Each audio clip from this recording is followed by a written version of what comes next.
Dr. Cheney today's session.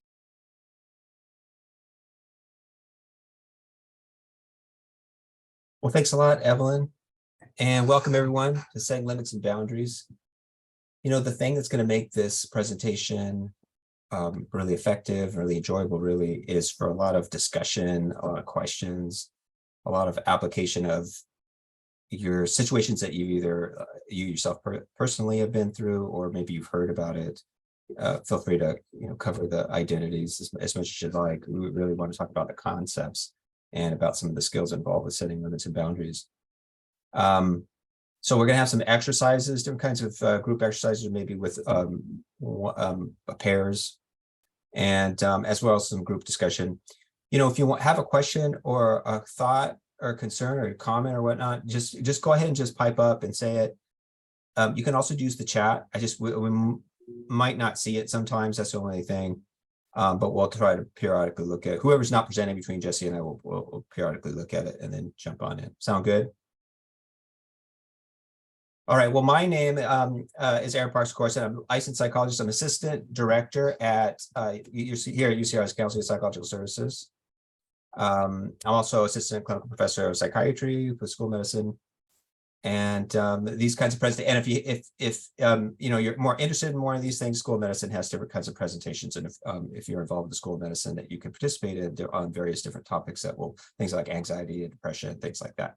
But today, setting limits and boundaries. Jesse, go ahead.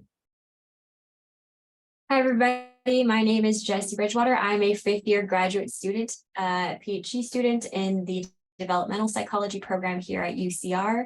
I'm also the GSA wellness liaison, and I'll talk a little bit more about what that means in just a second. But yeah, I'm very excited to be here today. Any perspective that I give is solely based on my experience as a grad student and just what I've encountered along the way. But yes, I would love to hear anyone else. Feel free to chime in about their experiences, of course, and that's what this is all about. So without further ado, we'll go ahead and get started. So here's just kind of a visual representation of setting limits and boundaries and what that can look like. And then, of course, we're going to start off with our land acknowledgements. I'll go ahead and read that. So we at UCR would like to respectfully acknowledge and recognize our responsibility to the original and current caretakers of this land, water, and air, the Cahuilla, Tongva, Luiseño, and Serrano peoples, and all of their ancestors and descendants, past, present, and future. Today, this meeting place is home to many Indigenous peoples from all over the world, including UCR faculty, students, and staff, and we are grateful to have the opportunity to live and work on these homelands. Here's some information about the funding support for this workshop series and where that comes from.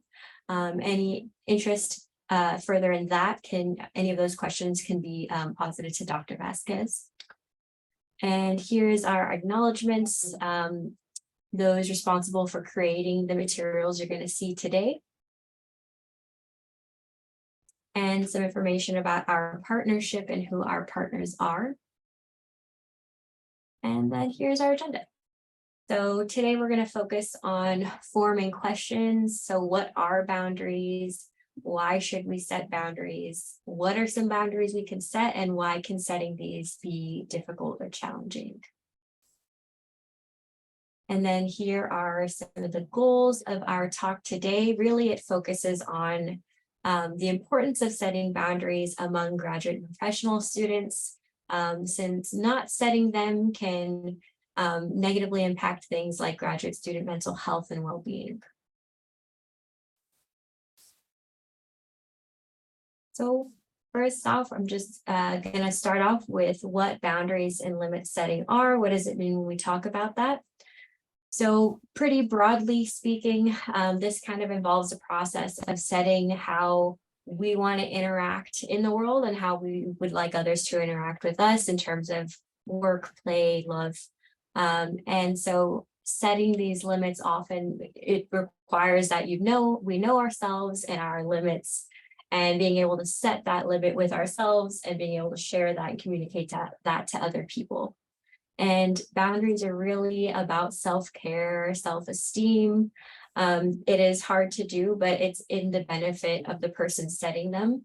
And then knowing when to set the limits involves knowing differences between what makes a good relationship or a bad relationship, and knowing what kind of relationship you'd like to have with other people or other entities that you interact with. And then, of course, setting limits. Anytime we mention setting boundaries or limits, we often think of saying no, and that is a huge part of it. But also being able to plan ahead and anticipate those kinds of situations and how you're going to respond is really important too. And then, of course, setting limits often involves managing your own emotions effectively. I know, for example, if I get asked to do a bunch of things as a graduate student, it's a lot of emotions go into that, and I might want to respond one way immediately, but being able to take the time to think about my response thoroughly about what would benefit me the best is really important as well. So for our first question that we'd like to pose to everybody, it's just why can setting these boundaries be difficult? Why is it important for graduate and professional students to learn how to set boundaries? So if you'd like, you could respond via this QR code, or you can just unmute. That would be fine too, so we can kind of open that up that for discussion.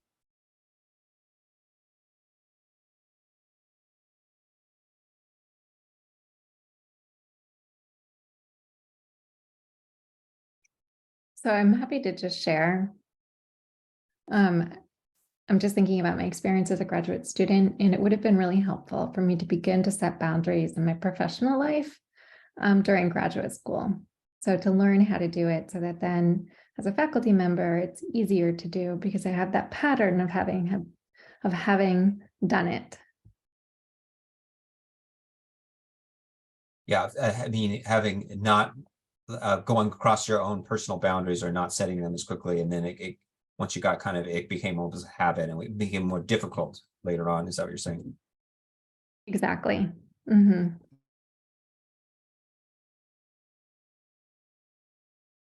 I'm hoping you can pipe up later also with some things that helped you when you see the right moment. Does that sound good? Thank you, Anne. Absolutely. Yeah.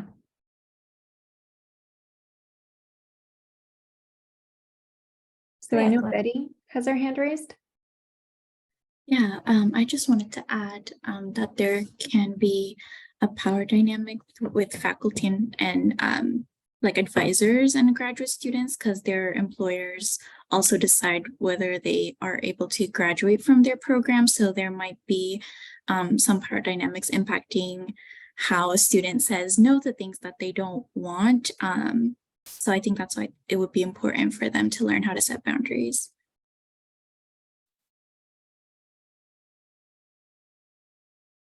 Yeah, that's a great point. It's a special kind of relationship for sure, and we're definitely going to get into that later. That's definitely why it can be so difficult. It's not just a a lateral or peer level boundary setting. It's definitely a power dynamic there. I'm just looking at the chat, a comment there. Everything is linked to our passion for our research and education, and it's hard to disentangle those when setting boundaries. I totally agree. I'm sure all of us love what we do, and that's why we're here. So we get asked to do more things that we would love to do, but we can't do all the things. So it's hard to manage that. So I appreciate that comment in the chat as well. Awesome. Okay. Any other comments before we move on? I do.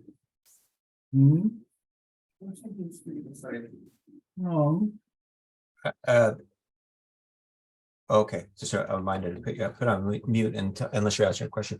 And so, Evelyn, you were saying yes, fear of retaliation, especially for people of color, definitely.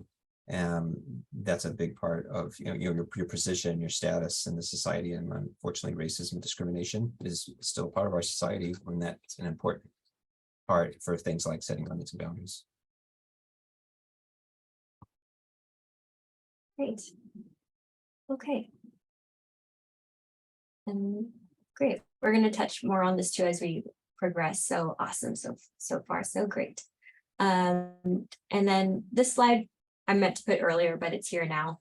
So just as a little bit of what I mentioned before, what a GSA wellness liaison is, that's my position as my second job here on campus.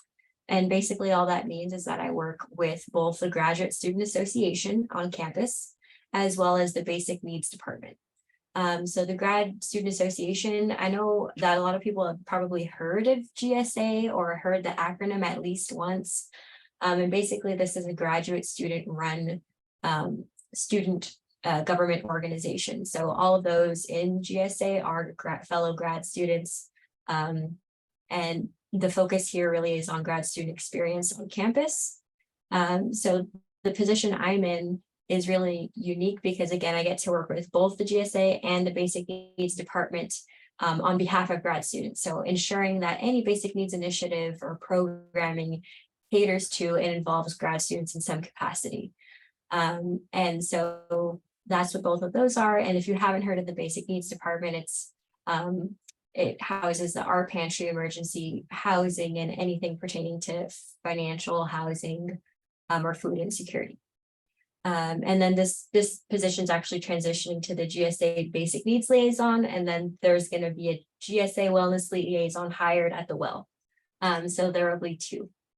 Sorry, the slide came late, but that's just a little bit about my position. So yes, like many touched on already, setting boundaries is really important for a variety of reasons, including improving work-life balance. So creating that for yourself, prioritizing, since there are so many things we have to do, being able to prioritize is really important. And then someone really touched on this about creating a less toxic culture in your workplace, kind of. So setting the stage for those who come after you. In talking about grad students, that looks like anyone who's a first year, second year, right? If the person who's in the third year or above has already kind of set that tone and helped create that culture, it makes it easier for those who come after to keep that going. Okay. So the other question we have are just, what are some examples of boundaries we can set or examples of boundaries that you've already set?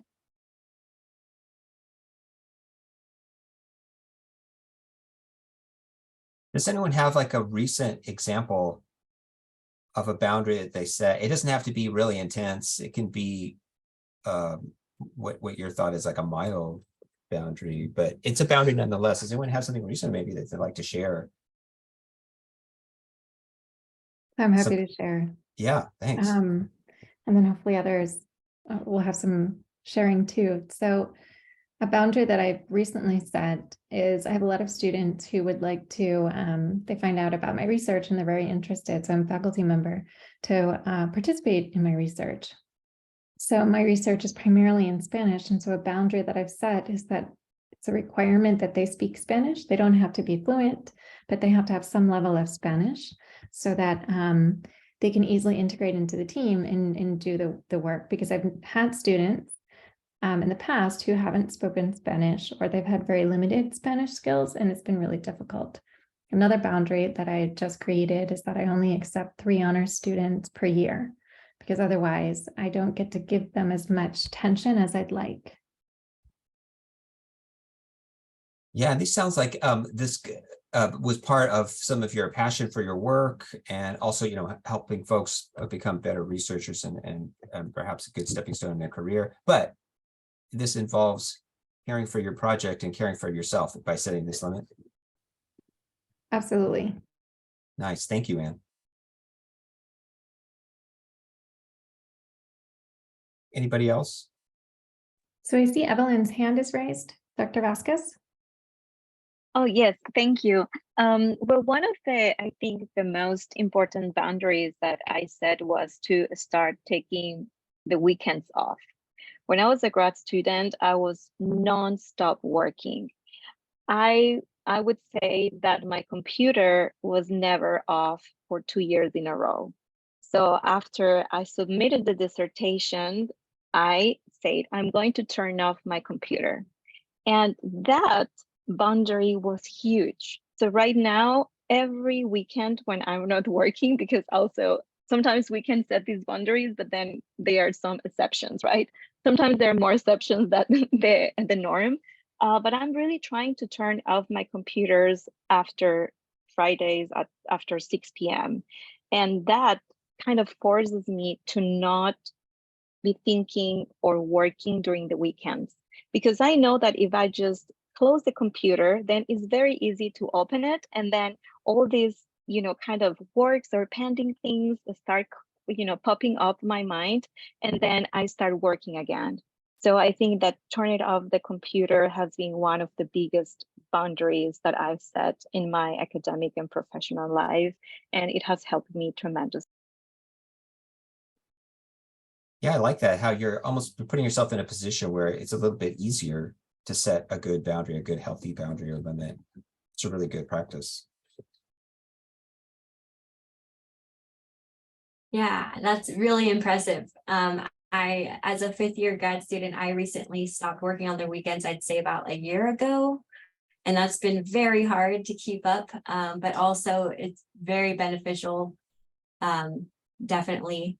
But looking at the chat, wanted to highlight some of the comments there that, yes, the weekend boundary is really hard to think about when you're in the throes of grad school or anything like that. And then also mentioning like not being able to stop thinking about the to-do list. So like, let's say you do set that boundary, being able to mentally have a boundary of like, okay, not only am I'm not going to work on the weekends, but I'm also not going to feel guilty about it or, keep thinking about all the things I have to do is definitely super challenging. So appreciate those comments in the chat. There's a part in the discussion where we'll touch on that. And then if there's enough interest, we can explore that a little bit more. This idea of kind of this ever-present pressure of things you got to do, should do, need to, have to do, must do, that makes it difficult to set boundaries. So we can explore that further if you'd like. Definitely. Sorry, Jesse, go ahead. Yeah, I accidentally pressed the next slide. So that we'll just move on there. So yeah, a lot of people already touched on this of what are some examples of the boundaries we can set. So setting clear work hours.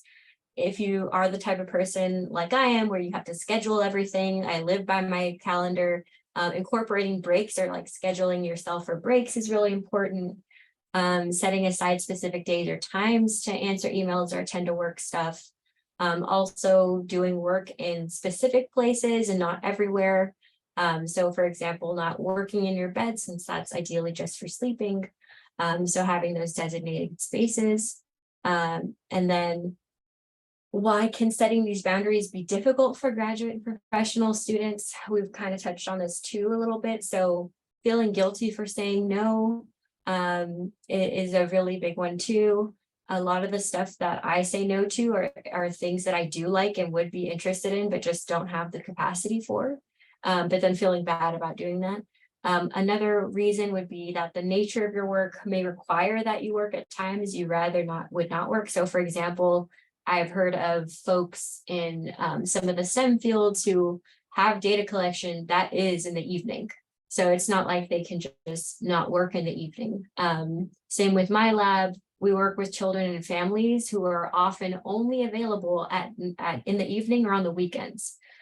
So it can be really hard to set those boundaries when your work schedule is a little non-traditional. And then some other reasons, your needs might, hopefully this isn't the case, but it could be, and the lab culture or research culture, that your needs are seen as lower priority than the needs of others, maybe. It's really uncomfortable to confront your advisor or anybody else in that position of power about, hey, I need a boundary here. I'm having a lot of trouble setting limits and expressing personal preferences that might lead to hostility depending on the person you're working with or for. And then here, a habit of striving to meet an ever expanding self and other expectations. So we're anybody in graduate and professional school, in my book, is already an overachiever. And so we have that mentality of like, I got to keep excelling, I got to keep improving, often at the expense, unfortunately, of our well-being. And then, of course, like someone mentioned already, the PI or others might hold power over your future, right? So saying no to them is really scary because this is the person who's in charge of helping you throughout your career. And it might be your impression, or it might be the case that it's like, well, if I don't do this task, are they not going to write me as enthusiastic of a letter of rec or anything else like that? And there's also this idea that setting limits might give the impression of someone being less capable. So saying no might feel or look like, oh, are they saying no because they don't know how to do this or aren't capable of doing this? When of course, that's not the case. So the next question we have for everybody are just, what are some things that have helped you set boundaries in the academy?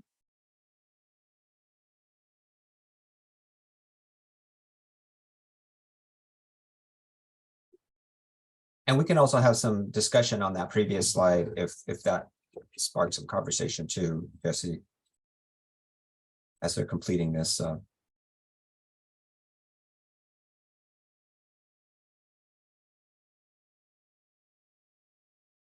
Yes, Dr. Vasquez had a comment in the chat that this is especially the case for international students. Most definitely when we think about intersectionality, the PIs, unfortunately, in a lot of situations may have lots of power over things like visa status or anything like that. So they are at an even more challenging position.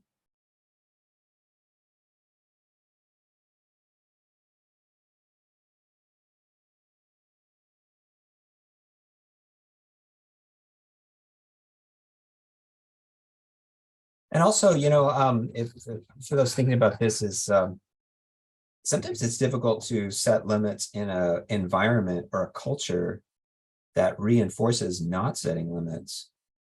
So if you are the person that is setting healthy limits, you can more or less stick out in those kind of cultures that are that the graduate students is one of the biggest ones where it's part of the culture to not respect your own limits and not set healthy boundaries. So then it just becomes more difficult for that reason. So I think that's a really important point, and something that I learned in graduate school in terms of my faculty mentors were always working. And so I learned that you were supposed to work all the time, even on the weekends, and that you're supposed to be answering emails and doing things like that throughout the weekend.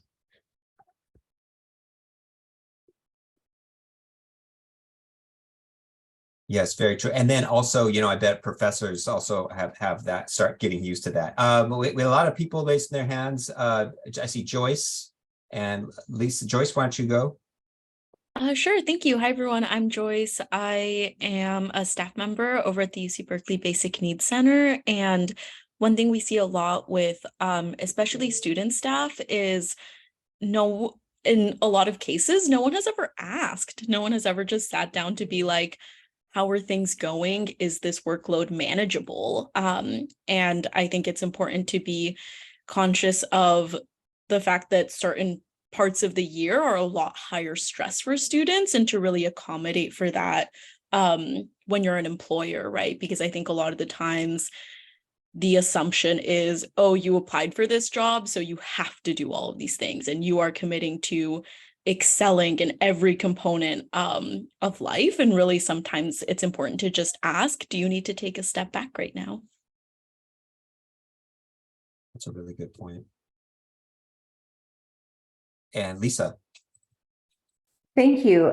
So I also wonder how much, like, talking about the power that the power that someone would have over someone's success or failure in school.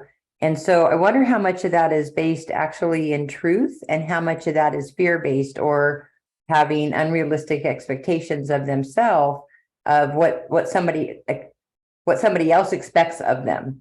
So anticipating what the expectation is and then feeling like they can't set the boundary. So just curious as to, how much of that is internal fear versus how much is actuality that someone could hold, power over someone's future.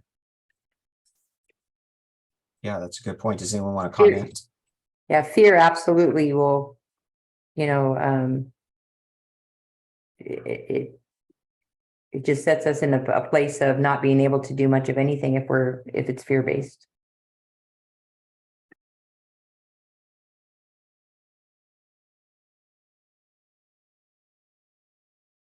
Yeah, and it sort of is related to what someone said before, which is always feeling like you have all these things that you got to do or else, or you must do these things or else, or you have all these, like we're saying here, this expanding set of expectations. So after a while, when you have this kind of an anxiety fueled kind of motivational energy that it's something that you want, so that your mind will think about how things go wrong or how you might not get it. So this kind of anxiety and tension can lead to a lot of intense motivation, stay up nights and whatnot, or work on weekends and things like that.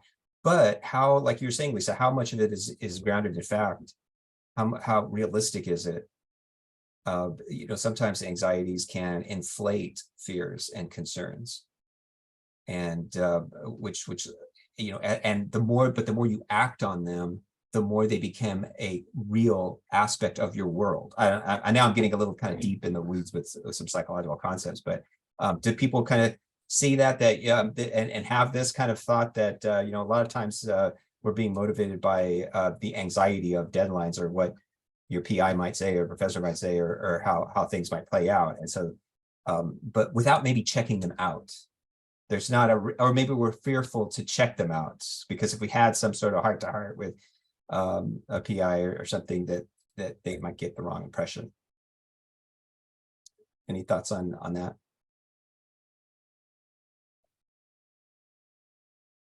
I know, Evelyn, you had a comment that you had earlier.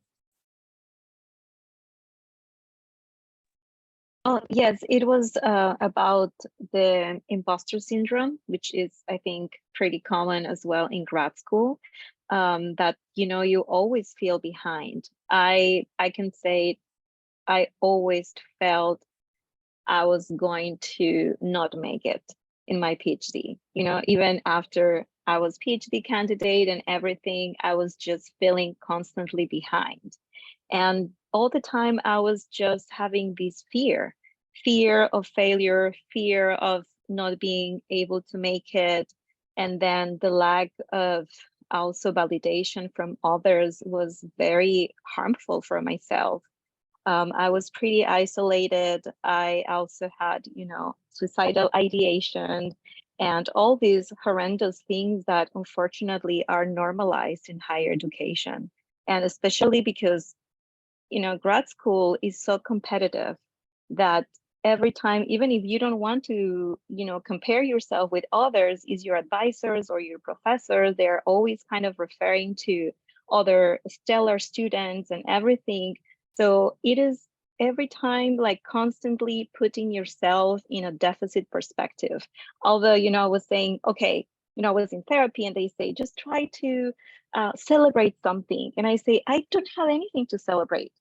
What? I'm still still feel behind. And so I think being this sense of imposter, and then having faculty or professors that silence your struggles, it is also harmful. And I think that it is also detrimental for us to set those boundaries, because then they say, well, if you don't feel comfortable here, probably grad school is not for you. So it seems that there is nothing in the middle. It seems that it is never the system. It is always your fault as individual. So I think that this is also very important for us to start having these conversations and to start talking about the clear relationship between also setting the boundaries and our mental health, right? I also remember skipping meals, either because I couldn't afford 3 meals a day, but then also because my workloads didn't allow me to take 30 minutes to eat. So I think that I really love all the information that you both are sharing, and thank you also for talking and using all these terms for us to keep learning, but also for us to advocate for better ways to live and to be and to belong in higher education. Thank you, Evelyn. Great. And I think that's like a great segue into like some of the things that may have helped set boundaries in the academy. I like a lot of the perception or kind of self-thought ideas of it's not doesn't mean I'm a bad student or a bad professional or a bad whatever it may be. That, you know, everybody needs boundaries. I'm just one person kind of thing. So I feel like some things that have helped me set boundaries is realizing those things. That I'm a person like anyone else, you know, I need some downtime. I need limits. So what are some other things, if anyone has any, that have helped you set those boundaries?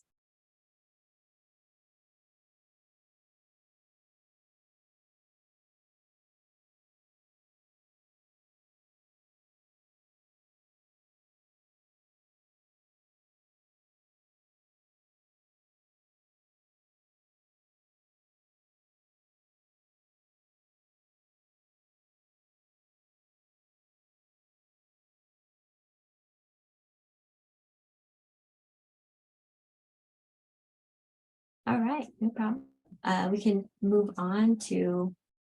They might, and people might have been writing in that. I saw that in the chat. Trying to limit the amount of time spent reading on the computer. Ooh, can you say more about that? Oh, I see. Okay, as a literature PhD student. Great. Yeah, setting these breaks, setting these established breaks. One thing I've noticed that kind of traps people. It's not specifically mentioned in this presentation, but sometimes people, as far as breaks, people will get into a rut of having to earn their break. So they constantly have to, and so they set these expectations. So, well, now I have to read this amount. Oh, because now I'm really behind. Because like Evelyn was saying, that this is always this ever-present thought of being behind. And now I have to do this much more before I get the privilege or the reward of earning my break. And I would say that's kind of a trap, because what ends up is you end up not really respecting your boundaries and your limits, and it's not really good self-care. Try to have these regular breaks like Himali is suggesting.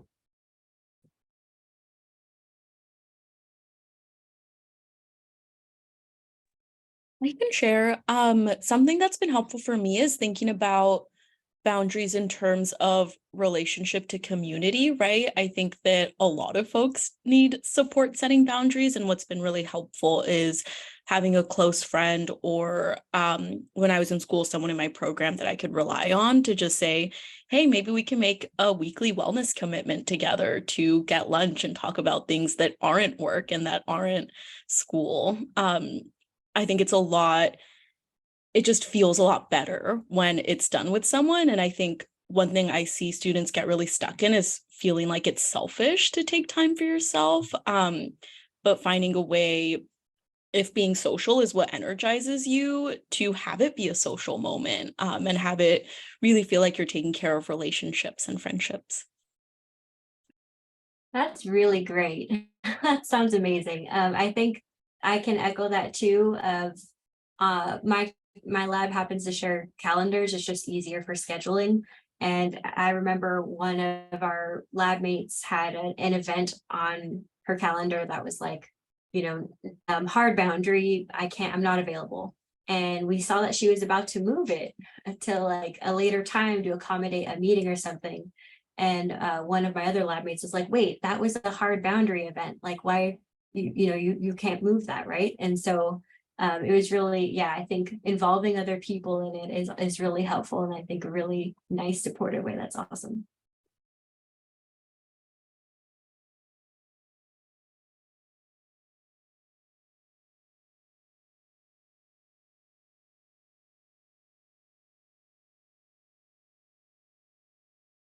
Cool. And then, being mindful of respecting others' boundaries, is huge, definitely. As I mentioned, sharing calendars can come in handy for that. If you notice that you want to schedule a meeting with one of your peers and that they have something already planned, whether it be like a therapy session or a gym, being respectful of that and not trying to schedule a meeting during their time is definitely huge and great. Any other comments before we move on?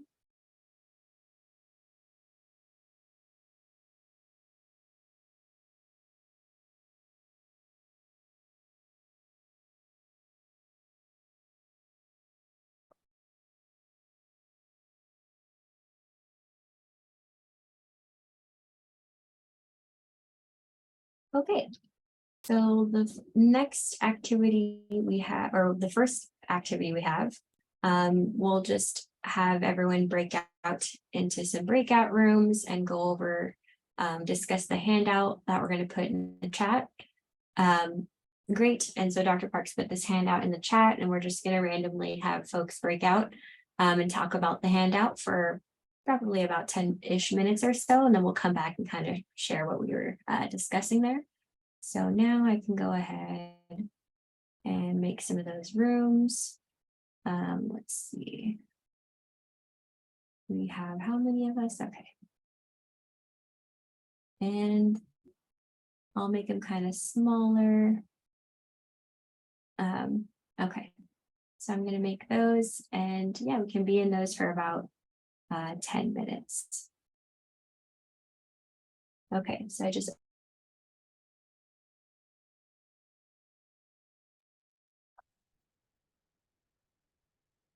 Oh, hey, Lisa. So I have my baby with me. Have you met Erin? Oh, wait, you're on mute. I can't hear you. Oh, how precious. I have not. Yeah, this is Erin. This is our little. I see we have another attendee today. We do. I got babysitting duties at 3:30.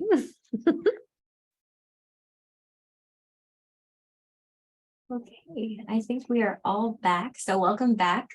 We're just going to now open it up to a general discussion of anything that came up in your groups that you'd like to share. And after this, we're going to have a 5-minute break. Oh, Feel free to unmute or chat or anything.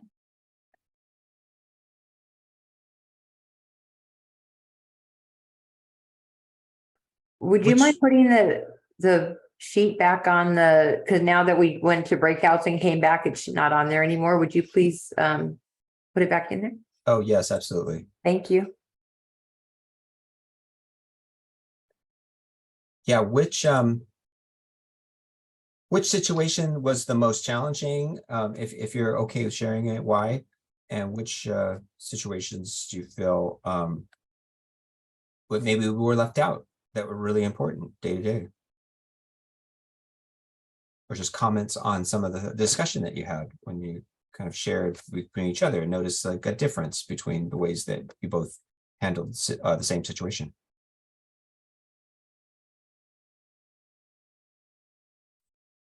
Emali. Yeah, right. One thing that we were discussing, I guess, perhaps this was one of the more challenging ones, was how to set boundaries with families in terms of what happens when people around us have different political opinions, especially like the one word that came up was polarization. When people's differences are just getting so much more clearer with social media and things. And one of the things is just that at some point you just have to stop engaging with that particular situation to preserve your energy.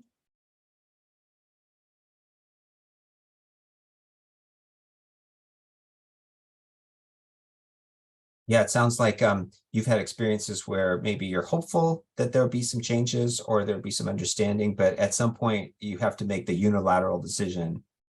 I'm going to set this boundary on myself, maybe of responding to some of these things or bringing up this conversation or trying to make some changes on with a family member or two. Does that sound right?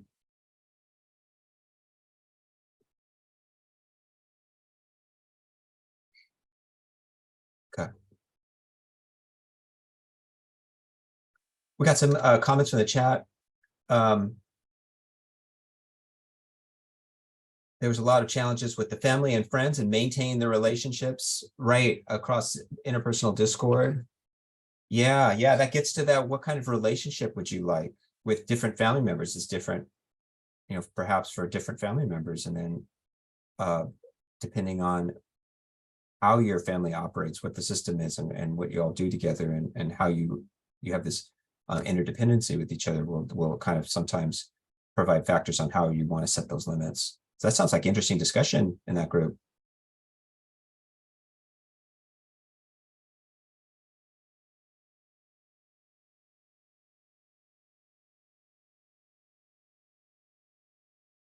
Any other comments about the discussion and about these different opportunities to set limits and maybe things that we missed?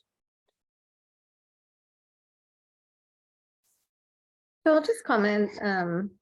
One thing that I find really difficult is like for the category of boundaries with teachers. As a faculty member, I'm in the School of Medicine, and our medical students, if they're in their 3rd or 4th year, they essentially work all during the day, and then they're really only available either at 7 in the morning or after 6 or 7 at night. And sometimes it makes it really difficult because I'd like to set the boundary of after 5 o'clock, I don't take meetings. But because of the constraints that they experience and the need to be able to mentor them on certain things, sometimes I have to, more often than I'd like, meet with them in the evenings. And I'm just wondering, like, how do we figure out those kinds of things where the students themselves are constrained by very like extreme expectations of how they should spend their time?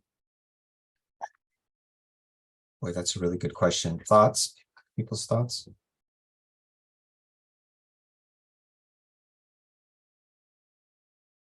Betty.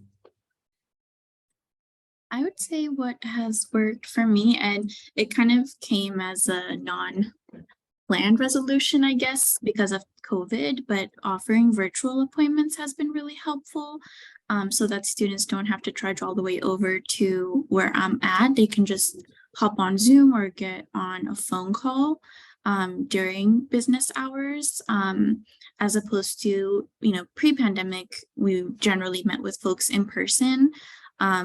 So that means they had to pull away from their work from wherever they were on campus. But I've found that virtual appointments are a lot more accessible to folks. Thank you.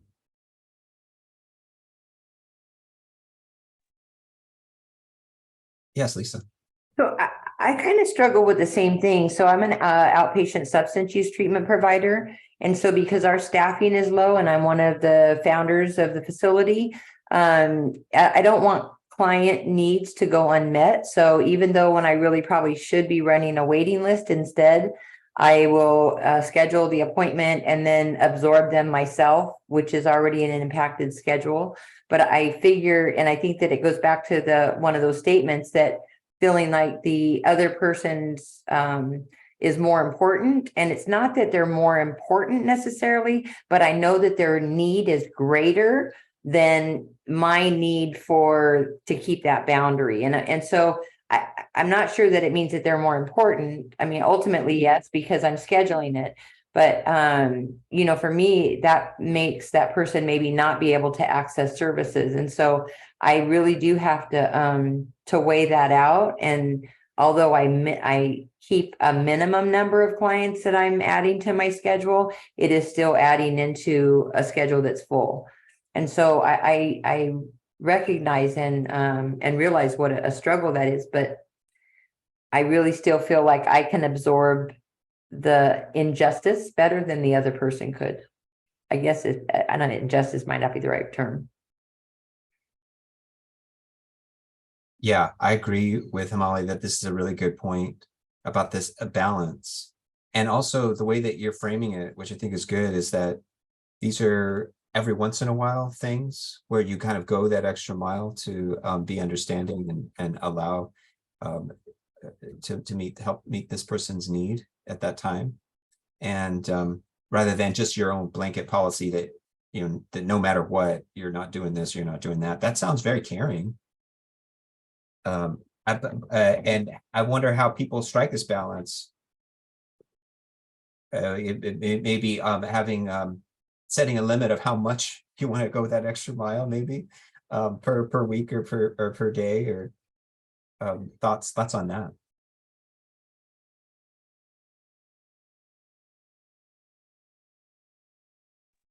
So I wanted to comment on Lisa, you mentioned, I think you gave a number. So you seem to have like a limit on how many patients you'll accommodate. And I think that that's important, recognizing, well, you will make that accommodation, but then what's the boundary? And I think similarly for me, for instance, I look at my calendar, and if a student requests a meeting after hours, I consider, well, how many meetings do I have that are outside of business hours? Can I accommodate this week, or when can I accommodate that request?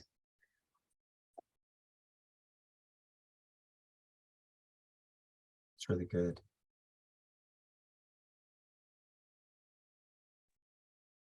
Yeah, I can make an offering as well. I think this is really helpful to bring up. So in my work, we work a lot with students who are food and housing insecure, right? So we work with students who are experiencing being unhoused. And I think that it can be really hard to say no, knowing that someone can be in a crisis. So what's been really helpful is to lean on coworkers and really push each other to recognize burnout within ourselves and within each other. I also feel like I just don't provide the best quality of care to someone when I am burnt out and when I'm overextending myself. So it's been helpful to do that in collaboration, and to also learn to triage and prioritize, right? So what kinds of cases do we make exceptions for? What kinds of cases are we willing to meet with someone at 5 p.m. on a Friday? And then what kinds of cases do we feel okay saying no to, or just saying, can we meet on Monday instead? So instead of having to sit down and do a full assessment and support, being able to just ask quick questions to figure out, is this a crisis case where we're meeting with the student right now, or is this a situation where the student can obtain resources later on and still be okay? I know it's not perfect, but yeah, that's what I have to offer. Yeah, that's a really good point, Joyce. It's almost like you kind of settle on your own personal limits and what is stepping over, to have a clear mind about that. But then also, even it might not be everything the person wants at that particular moment. What can you work out some sort of compromise where you can address it, but then maybe divide it up? Maybe, you know, can wait till Monday or the next day. That's a really good point.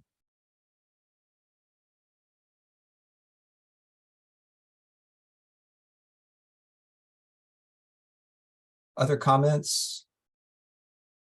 Questions? Just, do we want to take, I was thinking, just, do we want to take a 5-minute break, or do we want to just go through, maybe end a little early?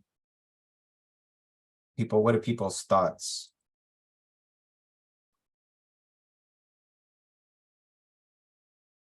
Yeah, good to keep going. Yeah, I agree. Sounds good. Let's do it then. Great. So what I'm going to do is just, I'm going to stop sharing, and then Dr. Parks is going to take over from where we left off and continue with what we were discussing.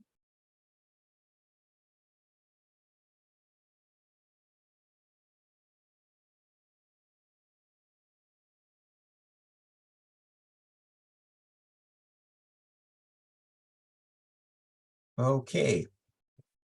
So let's talk about what types of boundaries are there. There's physical boundaries. And again, just jump in if you want to make a comment or a question, suggestion, or you just feel like, you know, maybe we got it wrong here. So talking about your physical needs and personal space. So some folks have get very close. I know that, you know, in the age of COVID, we're a little bit more paying attention to that. Some folks are not big huggers. Some people like that. In certain cultures, European cultures, to do a lot of hugging.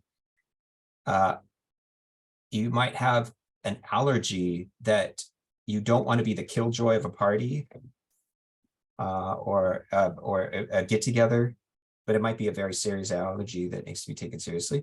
So setting that limit or boundary, and then just also your personal needs for eating and sleeping, things like that. We did talk about that being a grad student. Emotional boundaries. So you can be in an emotional space where it's difficult for you to interact with others or meet other people's needs. We're very much in a position where we're doing a lot of working with others and meeting their needs and thinking about their needs, but sometimes our own emotional needs are not such where we're in a good space to have certain conversations. But then also with romantic relationships, this can be really important. So these are just some suggestions. I'm not in a good space to receive this information being discussed. Would you mind if we rescheduled this? This is a topic that brings a lot of intense emotions. And when you comment on how excessive, on how it is excessive, it makes it difficult to share. I'd like us to have a good understanding, respect each other. I'm going through a very difficult stage right now.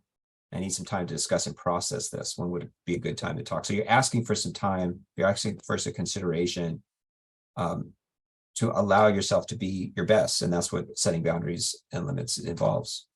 There's time boundaries, again, very important. So thinking, and Joyce said this, we all several people have said that, but Joyce said this also, is just knowing in advance, thinking things through in advance. So this could be one of those things where you're recognizing, well, how much time would be good to spend for such and such of these tasks or these issues or when these things come up. And then it's just to say that in the beginning about how much time you have, how much time you can spare for to help out or perhaps for some charity work. If folks are involved with the church and with different social organizations. I absolutely can help. I started to charge an hourly rate. I had a friend that did a lot of tutoring. He was really good at it. And at some point he just had to charge because there's just everyone. He was in math. And so everyone wanted his services. So that's good limit setting. Thoughts about these three so far: physical, emotional, and time. Anyone have any recent experiences that have come up and they were able to do this, or maybe they thought that, oh, it would be good to do this in the future? Yes, Lisa. So this actually is about 10 years ago. My granddaughter was born, and there was an administrator at the hospital that helped us have a smooth transition through the admission process and then the labor and delivery and so on. And so when I met up with this individual at a meeting later, it was actually a chamber mixer, but I went to approach her and I went with open arms to go give her a hug to tell her thank you. And I can tell you that this is not somebody that's used to hugs, because she was literally froze. And I realized what it was. And so I stopped, but it really gave me a different perspective in the business world, which is different than the recovery world. Because in the recovery world, everybody hugs. And if you're a warm-hearted person or you're just used to giving hugs, it comes easily. And it gave me a very sharp lesson now I will ask if somebody, before I lean in, if I don't know them, I'll ask them, are you huggable? I know it says it kind of lightheartedly, but it allows me then to be able to to be more aware of what their boundary might be.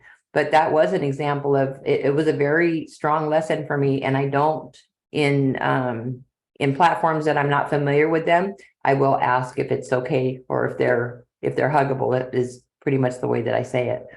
But that was a good example. That was a great example. Yeah. Thanks, Lisa. Any other comments on these three? Sexual boundaries.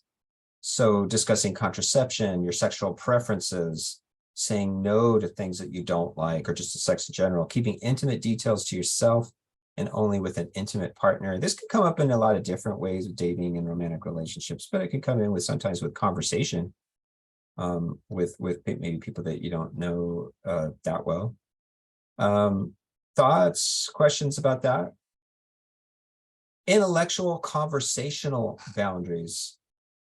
So you're in discussions, being able to allow there to be a disagreement and to accept, which it can be difficult at times, that someone doesn't understand your position or fully appreciates it in some way, to let it go, to set the limit on yourself, to allow someone to have a different wrong thought about you, because you've done your best there and you don't want it to get to an argument. And so just to allow there to be disagreement. So this is my personal viewpoint. I appreciate if we can disagree and leave it there. This is a great topic. I'm wondering if we could postpone this discussion at a different time or setting. My experience is that whenever we discuss this, we end up arguing. I'd rather enjoy the conversations on other topics. Material boundaries. So that has to do with borrowing, lending, things like that, or just money. I have a blanket policy. I don't lend out my car to non-family members. However, we can talk about help with transportation from time to time. I don't have any money, but I can give my time. What other ways are there to help? I can let you borrow my lawnmower, given you say it's just for today. When will you be finished with it? So that's the neighbor boundaries. But okay, so sexual, intellectual, conversational, material boundaries. Any questions or comments or experiences, recent experiences that people have had with one of these?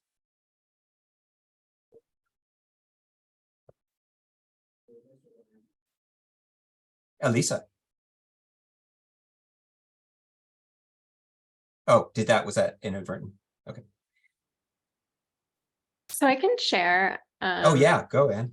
Yeah, so my husband and I have made like choices about how we'll support like family. And in this case, we've made a decision that we'll set aside monies for like education. And so rather than like it's known that if there's a request for financial support or other kinds of support, we can say we'd like to, but our commitment is to educational purposes. And so we've made a boundary in terms of how we want to support family. Nice. Yeah, you've made it very clear. I mean, you're basically kind of offering, this is a way that I can help, and making it clear so that folks can navigate your preferences. Nice. Other thoughts and comments?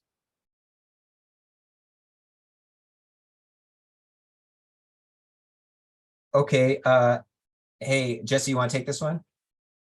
Yeah, so this is a scenario that I created based on personal experience, and I feel like it's pretty universal regardless of whether or not you're in graduate school or you're well into your career. So the scenario is just that you are asked to work on a new interesting project. However, you already have a lot on your plate.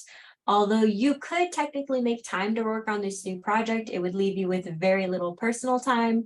How would you say no to this? So if anyone would like to give it a shot of how they would say no to this opportunity. All right, is that the next slide? Or is this just whatever when you? Oh, it's just this one. Okay, just want to make sure. We have a comment in the chat. Oh, I see this. The comment was from the other slide of being on the wrong end of the intellectual and conversational boundaries, it being hard for people to articulate that they would like to change the conversation. Right. So being in an uncomfortable situation where the conversation maybe isn't going well, there's a lot of disagreement. And then yes, being able to tell the other person in honest but a non-confrontational way that like, hey, let's change the conversation is difficult. Great. And then Sorry about that. Great. Would anyone like to give us a stab at how they would say no to this scenario?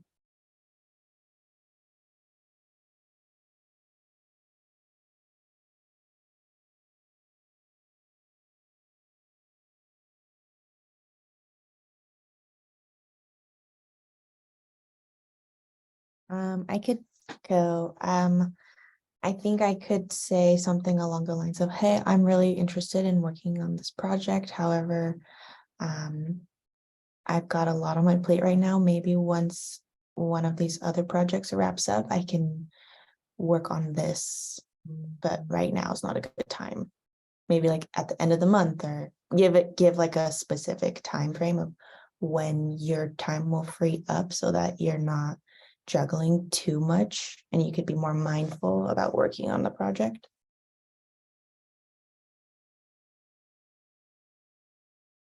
I like that. So deciding whether or not you want to close that door altogether or keep it open.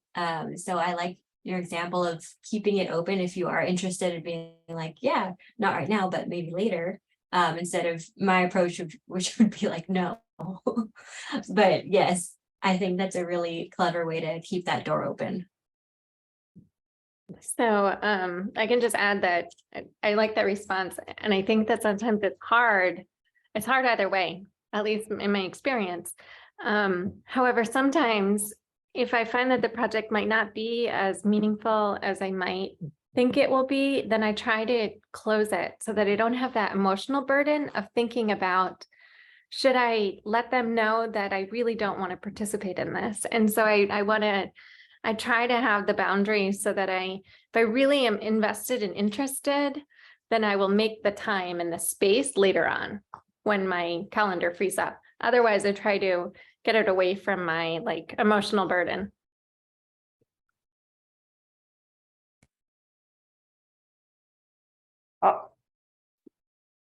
I also, it's very similar to that. I think I would maybe, if it is something that I'm passionate about or that I really want to be a part of, that I would offer at a different level of help. So maybe not, a lead on the project, but I can do, some, like after the initial stuff is done, I can maybe do some review or some consulting or something like that, but not necessarily take on a very robust part of the project. So I may be able to, give incremental help. But that's not really saying no, is it?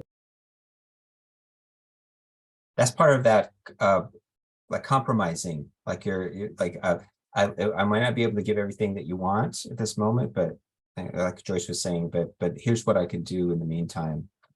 Because, I mean, because it's part of this mutually sharing kind of relationship that you're having with this person. At some point, maybe they will be able to also share and go a bit more at times with things that you need or want. Okay, because we're a little bit short on time, you're also just great with discussion. Let's go to go into some cultural differences. So there's differences in cultures between independence versus alignment with the values or expectations of family or community. American culture tends to prioritize individual rights, separation, autonomy, while other cultures can stress responsibility, family, importance of community. There's this difference in personal space. Individuals that are born in the US keep around 12 to 15 inches. Latin American cultures, for example, they've been a little bit culture. Asian cultures might be a little bit further away. These are just rough generalizations. So I don't want to speak. Obviously, we're talking about many countries and many different folks and different cultural areas. But this is just this is just to introduce you with the idea that these ideas of limits and boundaries can be different for everybody. And to understand that and we've talked about that a bit before about how you're understanding the other person's, but perhaps they have a boundary with things like hugging and time and things like that. Physical contact can be a difference. High contact cultures tend to be Middle Eastern, Latin American, Southern Europe, low contact China, Japan, Korea. Self-disclosure also, that can be a cultural difference. Asian collectivist cultures tend to limit their sharing to in-group members, whereas American or more individualist cultures are more likely, again, we're not talking about just all the time black or white, but more likely to share like either do it or not do it, more likely to share personal information with everyone. So there might be a little bit more social media posting, things like that. There's also differences in gender. So people in the trans community, they're often presented with many opportunities to set boundaries because oftentimes different situations are not safe. People might just refuse. I've been in those situations where someone just refused to use the pronouns because they personally felt it didn't make sense. They refused. Questions about genitalia, asking about their birth name. More people, trans folks are more likely to be assaulted. And so this will factor into the particular level of assertiveness they're going to use or boundary setting they're going to use in a particular situation. That's why it's really tough. And that's why it's good to have these conversations.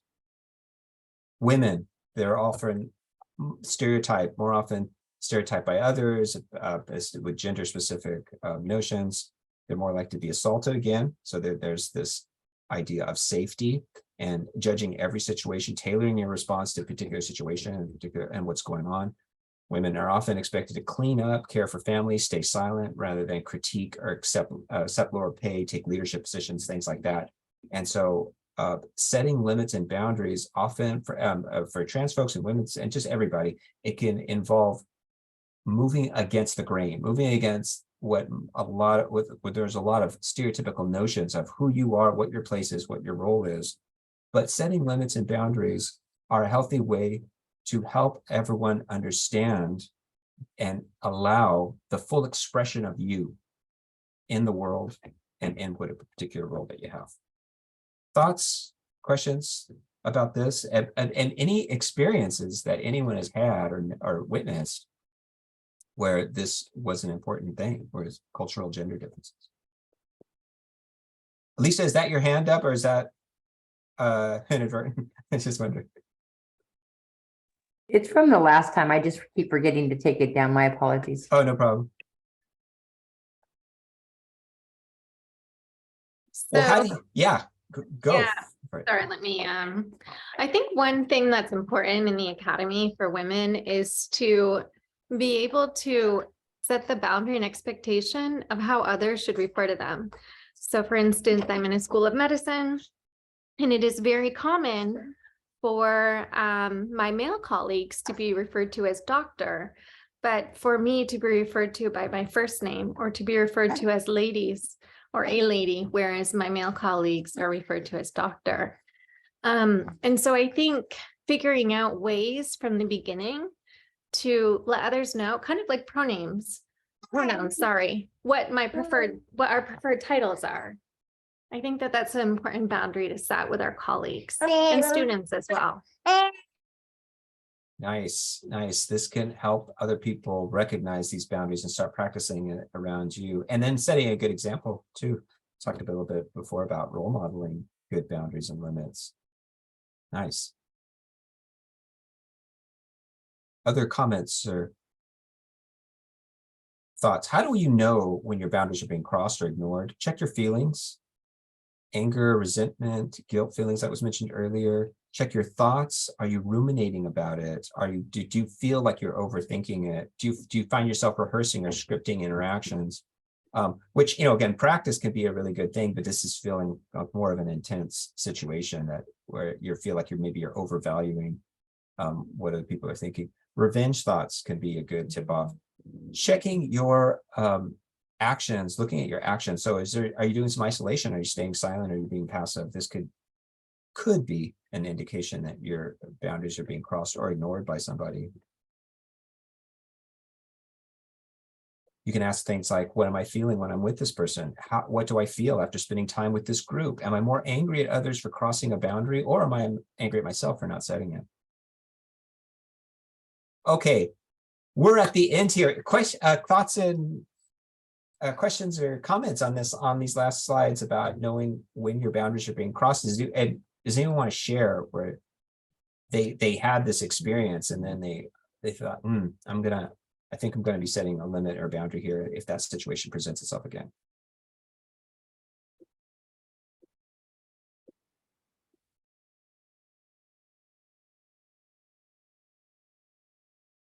Well, yeah. Oh, go ahead. I was just going to say, in supervising residents in the clinic, there's been a couple instances this year because I'm a new attending I'm a new attending at UCR Health, and there's been a couple instances where my trainees have done something where I felt I was a little permissive about it. So yeah, I just kind of made up my mind that I'm gonna let it be okay and not like beat myself up too much about like being too permissive. And then just next time I know that I would have a different response. Yeah, it's almost allowing yourself to learn and recognize your boundary, this is an important thing. Yeah. Mhm. It's Yeah, like you learning check, from it. yeah, you're kind of being very observant and respectful of your thoughts and your feelings and your actions, and then you're taking from that to kind of form what feels comfortable and right for you in the role or the relationship that you have. Good, thank you very much.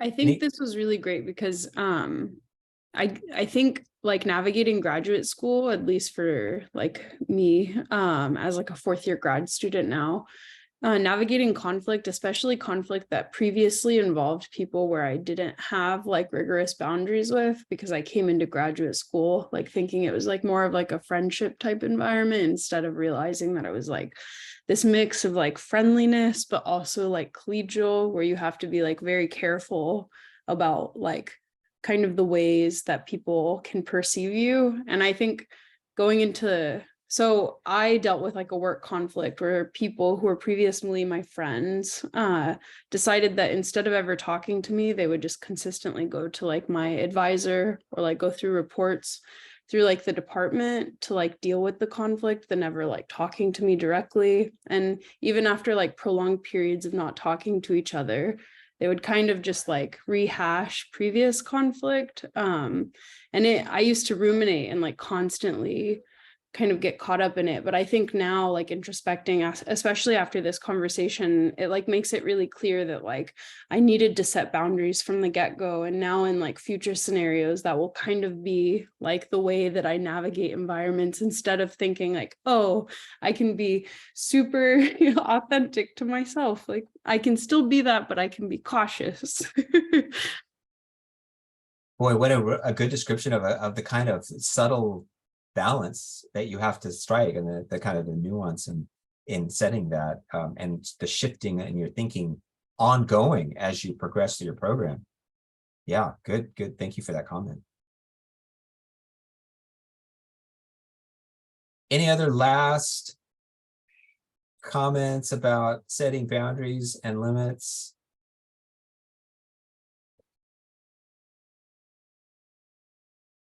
Well, thank you all. This was really great. Thank you for your conversation and your comments and your thoughts. Thank you, everyone. And also